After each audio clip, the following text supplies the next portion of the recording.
I pray you stay with us, Hamlet. Do not go back to Wittenberg. Let not your mother lose her prayers, Hamlet. I pray thee, stay with us. Do not go to Wittenberg. I will do my best not to disappoint you, mother.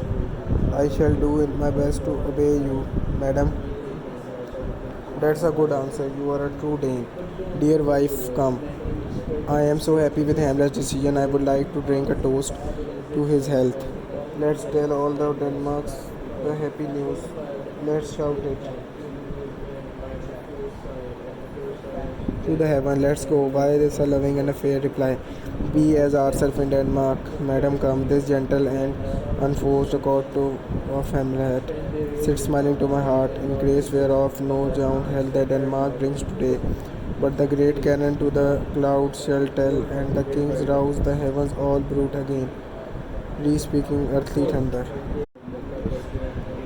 And the king, re-speaking earthly thunder, come away, execute all but Hamlet. I feel as though my flesh will melt. I wish that God did not view suicide as a sin. Oh God, this world is so unfair and it seems so useless. Damn this world. Damn this world like a garden that grows weeds. How did it come to this? My father has only been dead 2 months, not even 2 months. He was so loving to my mother.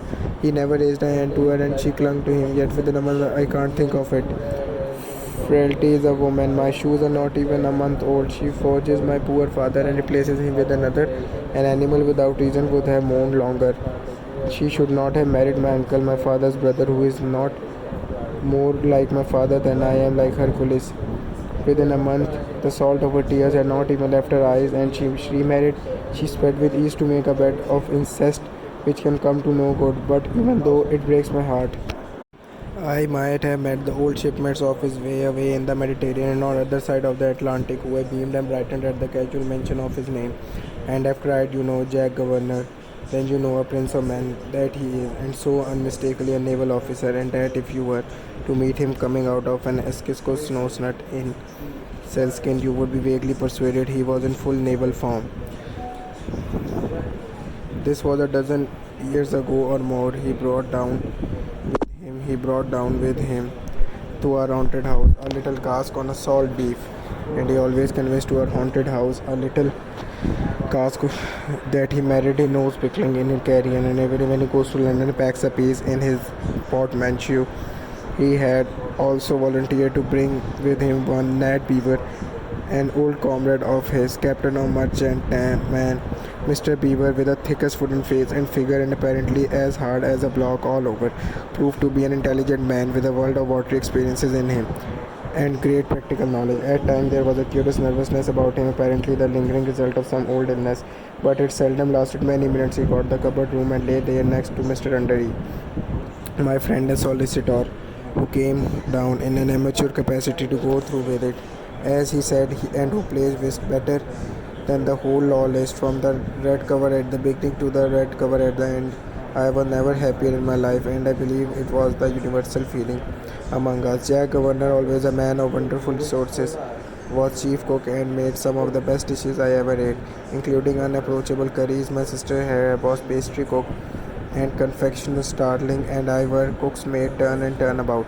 And on special occasion, the chief cook pressed Mr. Beaver.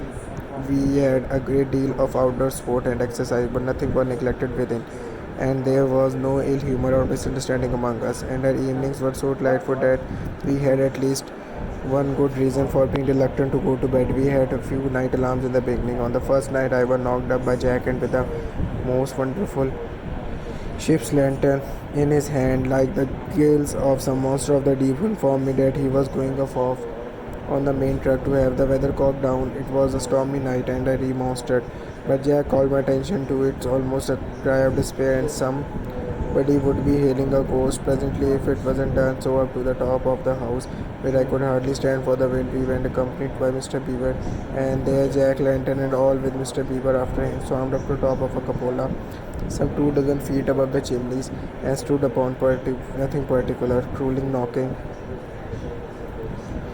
the weathercock off until they both got into such good spirits with the wind and the height that I thought they would never come down. Another night they turned out again and had a chimney cowl off.